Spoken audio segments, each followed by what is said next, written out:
Twitch of the Death Talk!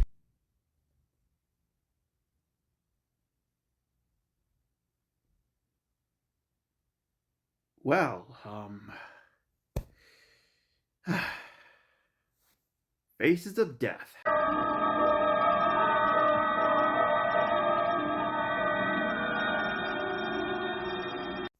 Faces of Death was a 1978 documentary, and basically the whole documentary is about literally, well, basically showing footages, supposed real footages of death.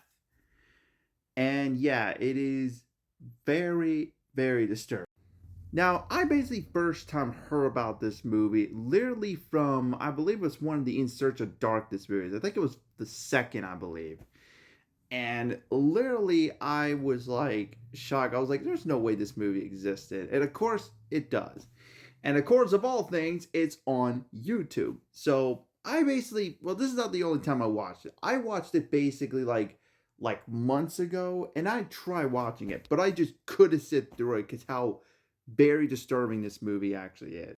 But of course, it wasn't until earlier I actually sit through it again, but this time the whole thing.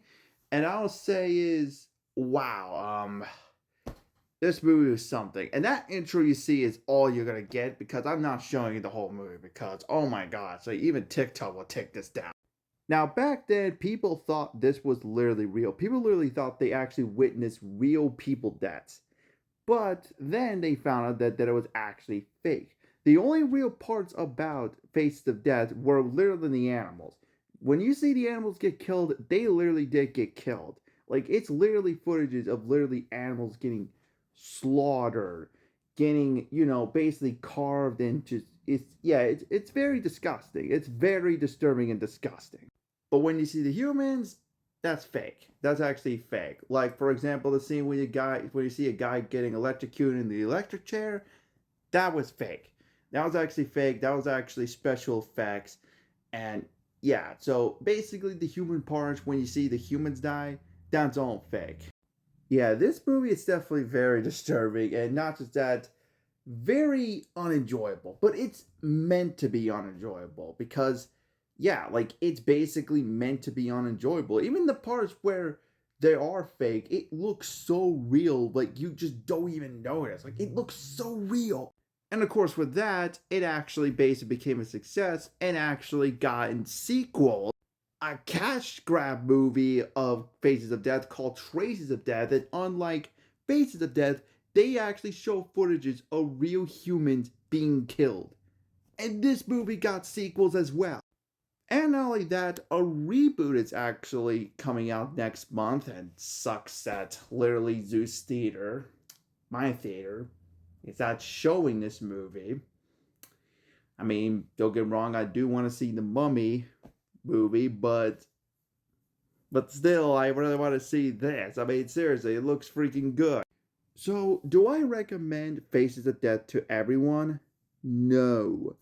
Faces of Death is definitely not for everyone, especially if you're sensitive to the deaths of animals. Then definitely don't watch it, cause oh man, like there is definitely many animal killings in this. As a matter of fact, it actually got some controversies around that. Even it was banned in many countries. Like oh my gosh, like it's definitely crazy. It's definitely crazy that this literally got sequels.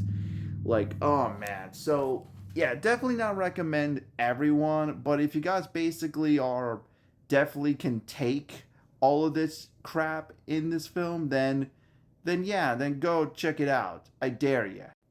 Joking, joking, joking. I do not dare you. I do not dare you. All right, joking. All right, just yeah, just I don't dare you. Twitch of the Death Talk! Well, things actually get a lot worse, sir, in Faces of Death Part 2.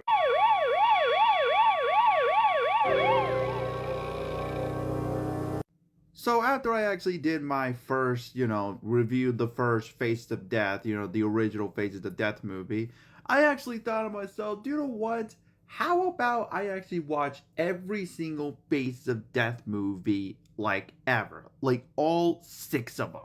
So last night I watched Faces of Death 2, and oh boy, there is a lot to say about this movie.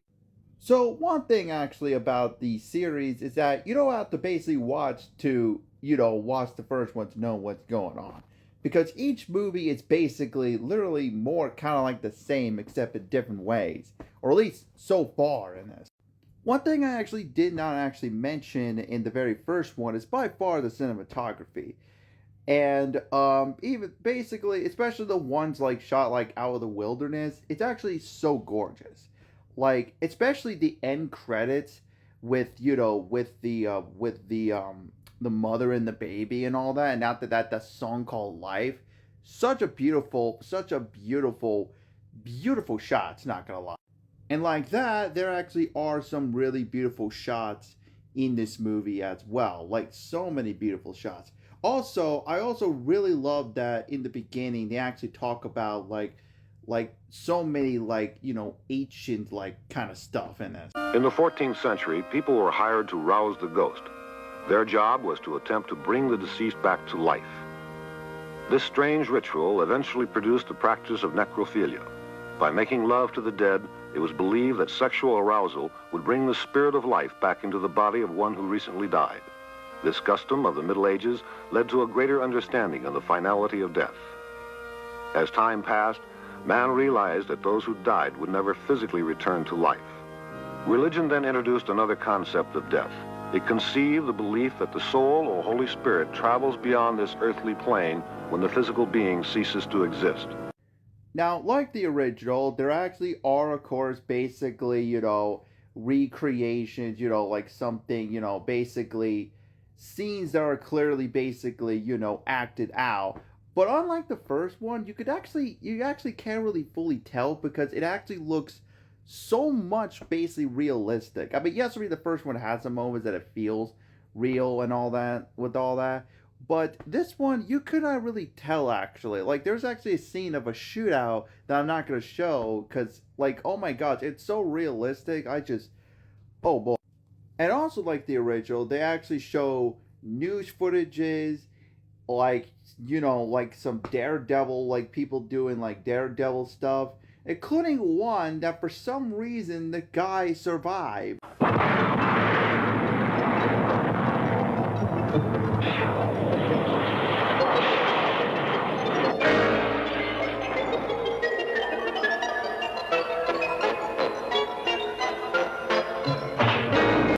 Like, how in the world did that dude literally survive that? Like, oh my gosh.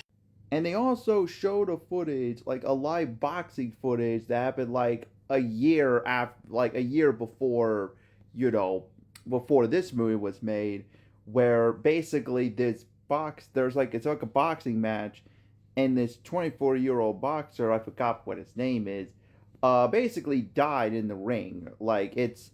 Yeah, it's very sad and tragic. I also really do love that these interviews with like these real people and all that. Like one of my favorites is actually this one interview like from these I think like basically these like people. I think they're like boxers. I think, but it's really cool. I was born poor, and many nights I went to bed with an empty stomach. And I read where guys like Sugar Ray Robinson, Joe Louis, and all these guys were born in very poor areas, and they, through sports, they got recognition, they got respect, they traveled around the world, and they got to do things that otherwise they would have never done. And but yet, nothing comes easy in life. Boxing is a tough racket. It's very tough. 3 minutes in the ring of actual fighting is much more difficult than 2 weeks of hard training. Now, like I said, in the original, the animal killings have actually spawned a lot of controversy. And you expected maybe they actually learn from it and they're not going to show any animal killings in this one. Oh, boy, you're wrong right there, because there is a few animal killings in there, and oh man, like they were so more gross. I actually skipped them. Yeah, I actually skipped them. I'm not gonna name what happened because, oh man, like I was like so uncomfortable. I just skipped through that scene because I just could not take it. It's like, oh boy, Like, it's not in the beginning of the movie like the original, but trust me, when you see it, oh boy, just skip it or just don't watch this movie at all. So yeah, part two is actually like the original, except packs a basically violent, crazy punch.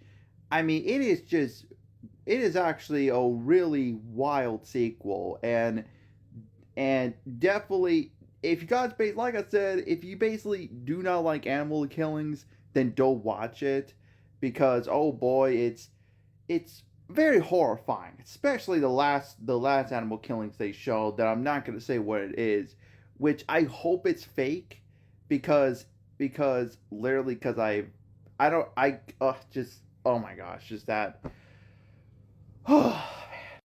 So yeah, coming soon, I'll do Faces of Death 3, and yeah, this is Calden signing out. Twitch of the death. Honk! I never thought I will ever basically get so intensity in Faces of Death 3.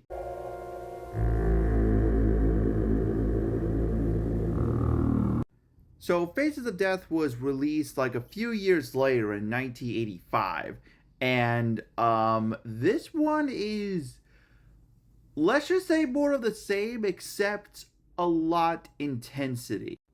Also, this one is more into the reenactment, like the fake footages, more than showing real footage.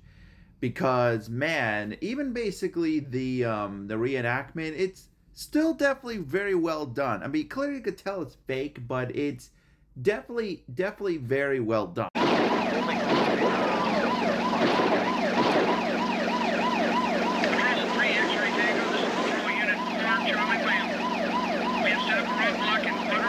Now, yes sirree, there are, of course, like anything with Faces of Death, there are basically footages of animals getting killed. But crazy enough, there's only like 2 scenes. One's full of rabbits, and the other one is literally chickens. Like, my goodness, Faces of Death really loves killing chickens for some reason. There was this one scene that's actually both good and not so great. And then there's this very well done acting scene of this part where it actually shows this guy basically on top of a building getting ready to jump, basically committing suicide. And the acting is actually so brilliant. But then you actually seen, well, the part when the guy jumped.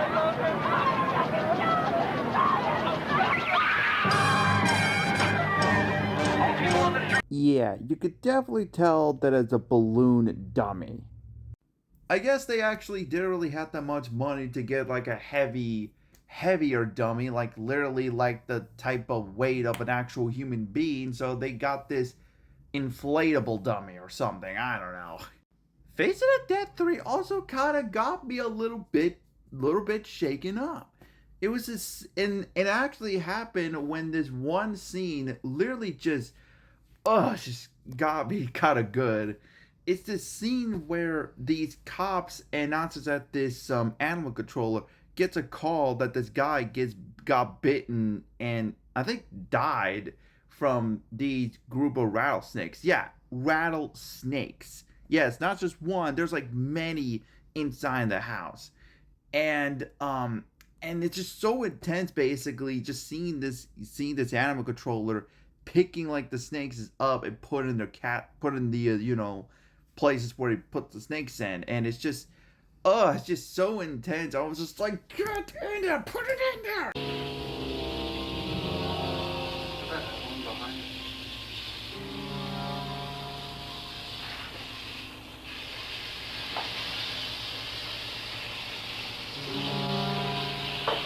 Keep your eye on that big one, Deputy, if you will, please. So yeah, Faces of Death 3 is definitely very intense. It's actually very, very intense. It is actually literally just, oh man, like, just this movie, man, like, wow. Twitch of the death. Honk! Holy crap, the big, crazy, disturbing factor of the first movie is back in Faces of Death 4.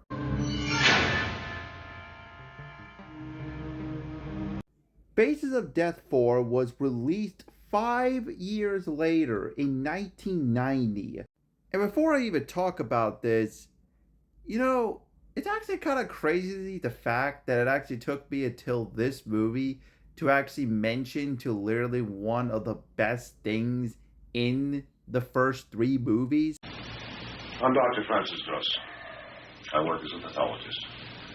And over the past 20 years, I've compiled a library of the many faces of death. Dr. Francis B. Gross was the host of the first 3 Faces of Death films. Several months after I completed my first study, I realized that some of my original theories were no longer valid. My optimism regarding life after death has greatly diminished. He also, of course, narrates throughout this film, and he's played by a very talented actor named Michael Carr that's been in so many great stuff, like so many great things. And I'm gonna say he actually plays the character pretty well. Like, he has like this chill voice, and it's just, it's just the most chillest voice I have ever actually heard, especially in a documentary like this. The driver suffered internal injuries which resulted in his death. In the routine work of a stuntman, the dangers faced daily are like doing a tango with death. Unfortunately, I actually thought he actually passed away during the 80s, but I was actually wrong. I found out that Michael Carr actually died in 2003. So I'm actually guessing he did not want to actually come back doing more of this. So they instead actually killed off his character, and they gave it to this new character. Hello, my name is Dr. Louis Flellis. I'm a neurosurgeon. As you might know, my teacher and friend, Dr. Francis Gross, has died. The ashes in this urn are the only physical evidence that he ever existed. Yeah, so our new host is Dr. Lewis, and I'm not gonna lie, this dude is one creepy, freaky dude. I mean, I'm sorry, like, not just his voice, but those eyes are creepy. Like, seriously, like, this dude is by far the creepiest host I have ever actually have seen. We're living in a world gone mad, a crazy world, a world where death is a way of life. Every day we read of atrocities which numb the brain. But I believe to deny the insanity or flee from it is to submit to it and be at the mercy of it. One must study death in order to appreciate life. Come with me as we descend into this world gone mad, the world of the dying. Together, let us gaze into the many faces of death. Anyway, so what basically to say about Faces of Death 4?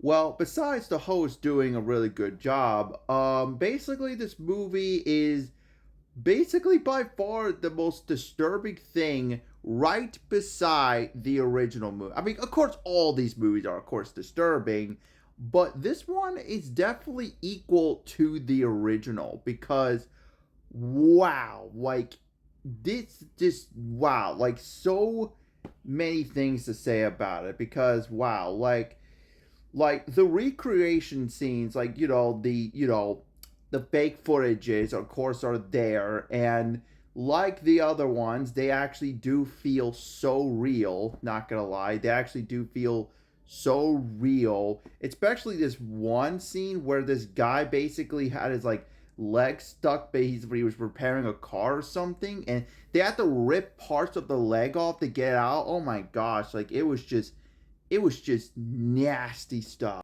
And oh yeah, don't forget literally this scene where this magician was trying to do the spike of death, and well, this happens.